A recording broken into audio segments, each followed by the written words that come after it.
আমাদের আজকের অতিথি লতিফা শওকত রূপা আপা। আপা আসসালামু আলাইকুম, কেমন আছেন?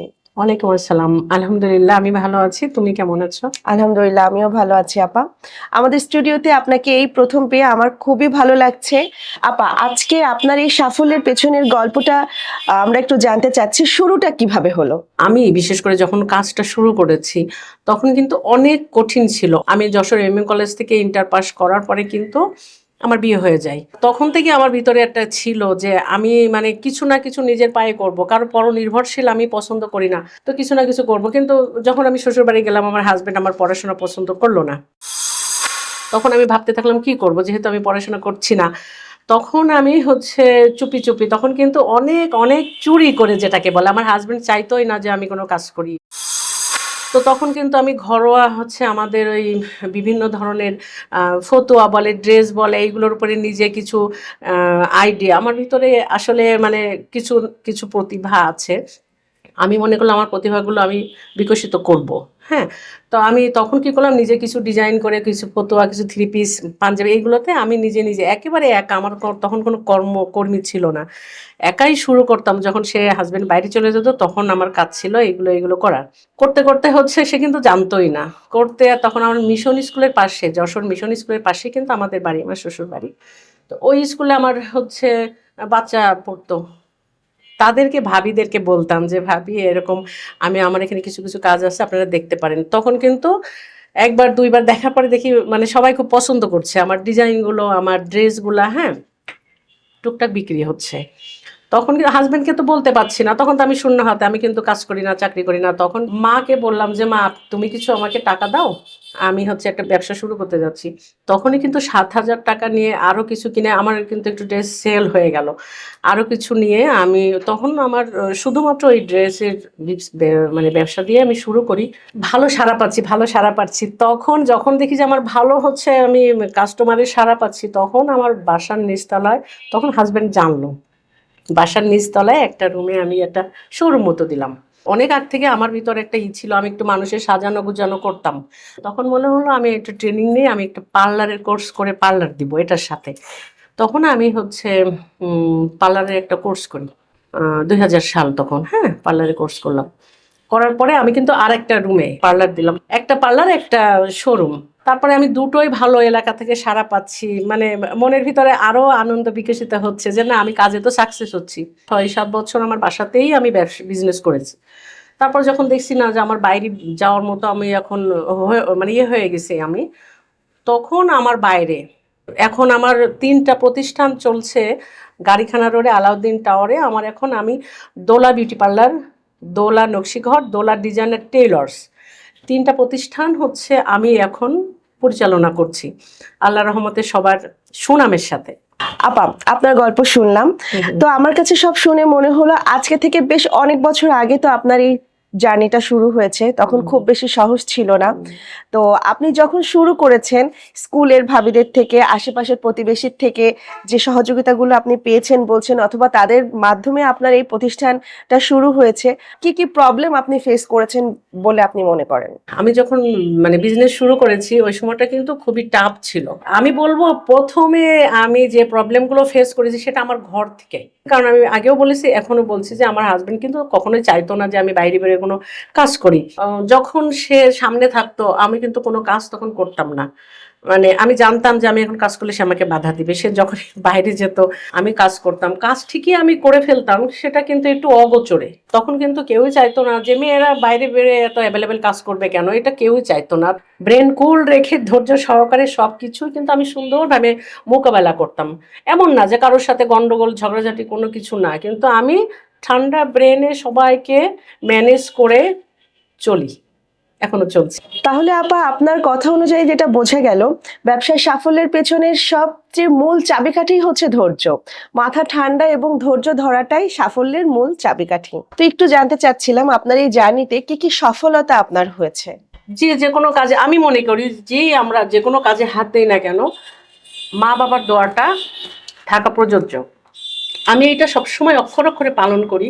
আমি যে কোনো একটা কাজে হাত দেই যখনই, তখনই কিন্তু আমার মায়ের কাছে আগে আমার গল্পটা বলি, মা এটা করতে চাচ্ছি, তুমি কি বলো। তার দোয়াটা নিয়ে কিন্তু আমি কাজ শুরু করি। এটা সবার মাথায় রাখতে হবে। খুবই মা সুন্দর। বাবার দোয়াটা থাকবে যেখানে, সেখানে অবশ্যই সফল হবে। খুব সুন্দর কথা এটা আমি বলেছেন। এখনো করি। জি, ঠিক আছে, জি। আল্লাহর রহমতও আছে আমার উপরে, মায়ের দোয়া আছে। আমি কাজ করতে করতে এত বছর পরে অনেক গল্প তো বলা যায় না, শর্টে কিছু বলি। আমি যখন শুরু করেছি ফার্স্টে, তখন কিন্তু আমি শুধুমাত্র দোলা নকশি ঘর, আমার মেয়ে দোলা ছিল ছোট, এখন সে বড় হয়ে গেছে, ওর নামেই দিয়েছিলাম, দোলা নকশি ঘর ছিল। তারপরে আমি বিউটি পার্লারটা যখন শুরু করলাম তখন দোলা বিউটি পার্লার। তারপরে এসে যখন এটা ইমিডিয়েট করেছি যে একটা লেডিস টেলার্স, হ্যাঁ, তো দোলা ডিজাইনার লেডিস টেলার্স। তো আমার সফলতা হয়েছে বলেই তো আমি একে একে কিন্তু আমার প্রতিষ্ঠান বাড়াতে পেরেছি। এখানে কিন্তু অনেক অনেক কর্মী আমার আয়ত্তে কাজ করে, তারাও হ্যাপি, তাদেরও সংসারে তারা হেল্প করতে পারে। জীবনে আমি অনেক জায়গায় অনেক পুরস্কারে মানে ভূষিত হয়েছি, দেশের বাইরে অনেক জায়গায় মেলাতে অ্যাটেন্ড করি, মেলার স্টলে প্রথম দ্বিতীয় এরকম অনেক পুরস্কার আমার আছে। তারপরে আমি 2015 সালে কিন্তু খুলনা বিভাগের শ্রেষ্ঠ জয়িতা নির্বাচিত হয়েছি অর্থনৈতিকে।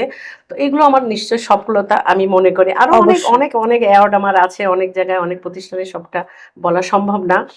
তো আমি মনে করি যে আল্লাহর রহমত আছে, আমার মায়ের দোয়া আছে, আর আমার ডানি ভাই যারা যত আমার ক্লায়েন্ট আপুরা মানে আমার যারা আছে সবার অনেক কি বলে মানে তাদের কাছ থেকেও আমি অনেক কিন্তু মানে সুনাম পাই, কাজের স্বীকৃতি পাই, সুনামের সাথে এখনো পর্যন্ত কাজ করে চলছি। এগুলো আমার কাছে মনে হয় অনেক বড় পাওয়া।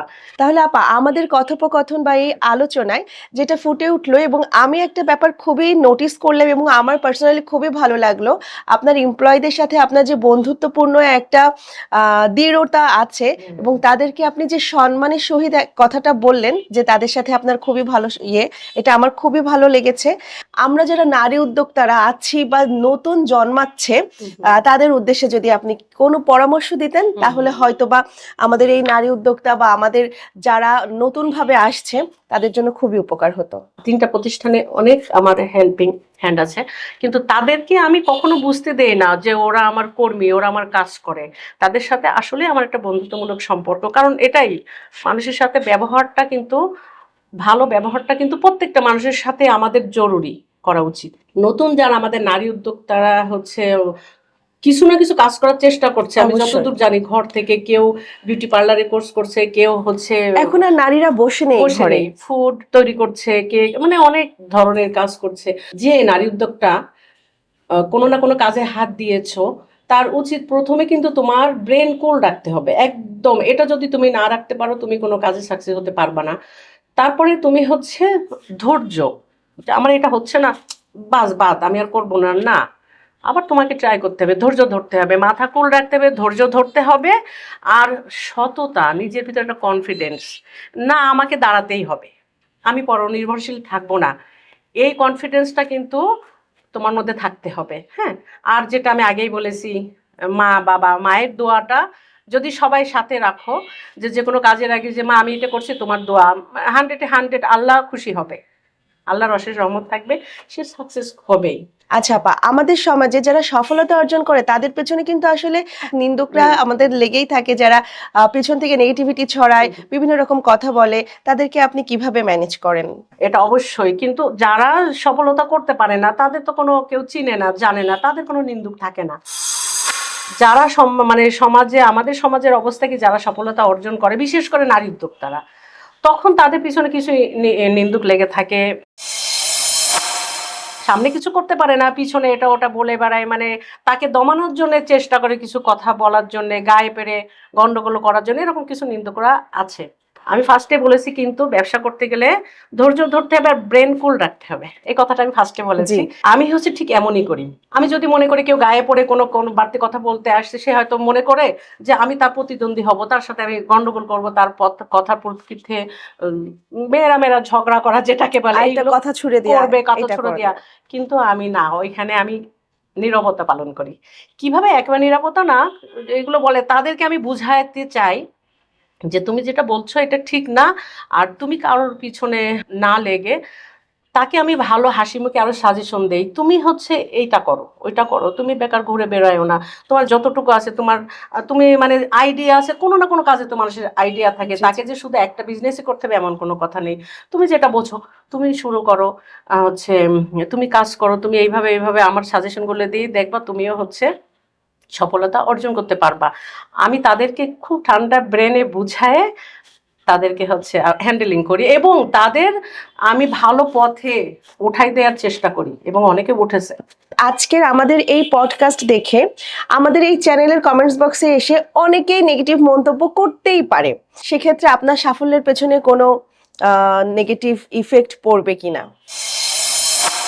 তো এটাতে আমি আমি মনে করি না আমার সফলতার উপরে কোনো প্রভাব ফেলতে পারবে, জি। কারণ এই কনফিডেন্সটা আমার উপর আছে। আমি দীর্ঘ 32 বছর ধরে সততার সাথে সুনামের সাথে একের পর এক প্রতিষ্ঠান করে আমি যেভাবে এখনো পর্যন্ত মানে আমি দাঁড়িয়ে আছি সমাজে, হ্যাঁ, তো আমার এইখানে কোনো নিন্দুক যে কোনো কমেন্ট করে আমার প্রভাব ফেলতে পারবে আমার সফলতার উপরে, আমি মনে করি না। যারা এই যে নিন্দুকরা যে এই যে বাজে কমেন্ট ছড়ায়, তো আমি তাদের উদ্দেশ্যে বলবো যে আমি যদি নিরামিষ ভাত খাই আমি কিন্তু বিড়াল দেখে ভয় পাই না। যারা এগুলো করেন তারা এগুলো বাদ দেন না প্লিজ, না দিয়ে নিজে কাজ করার চেষ্টা করেন, নিজের সামনে আগানোর চেষ্টা করেন, দেখবেন আপনিও সাকসেস হবেন। আমাদের সমাজে কিছু কিছু মানুষের স্বভাবই হয়ে গেছে যারা আমরা পরচর্চা করতে খুবই পছন্দ করি। তো আপনি কি মনে করেন আপা, যারা এই পরচর্চা করে তারা জীবনের সাফল্যে পৌঁছাতে পারবে? এটাও একটা দারুণ প্রশ্ন। হ্যাঁ, আমাদের সমাজে যারা আসলে হচ্ছে পরচর্চা করে কোনো কাজ করে না, আমি তাদের উদ্দেশ্যে বলবো যে যারা পরনিন্দা পরচর্চা করে কখনোই সে কোনো কাজে সাকসেস হতে পারে না, সফলতার মুখ চোখে দেখতে পারবে না। এই জন্য আমি তাদের উদ্দেশ্যে বলবো যে আপনারা সবাই হচ্ছে মন দিয়ে কাজ করেন। অনেক কাজ আছে আমাদের দেশে, আমাদের বাংলাদেশে অনেক কাজ আছে, আপনারা মন দিয়ে কাজ করেন সুন্দরভাবে সততার সাথে, দেখবেন আপনিও একদিন সফলতার শীর্ষে পৌঁছে যাবেন। ধন্যবাদ আপা আপনাকে, আপনার এই মূল্যবান সময় দিয়ে দৈনিক যশোর জীবন পথের গল্প এই অনুষ্ঠানে আসার জন্য।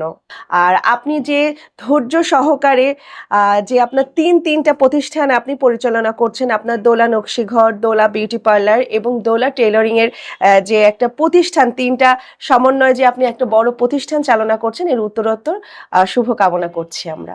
ধন্যবাদ তৃপ্তি তোমাকে। আর এই দৈনিক যশোর জীবন পথের গল্প এই অনুষ্ঠানে যে সমাজের সবার ভিতরের সাকসেস হওয়ার যে গল্পগুলো শোনা এবং প্রচার করা, এটা সবার জন্য উপকার হবে। আবার অনেক অনেক ধন্যবাদ।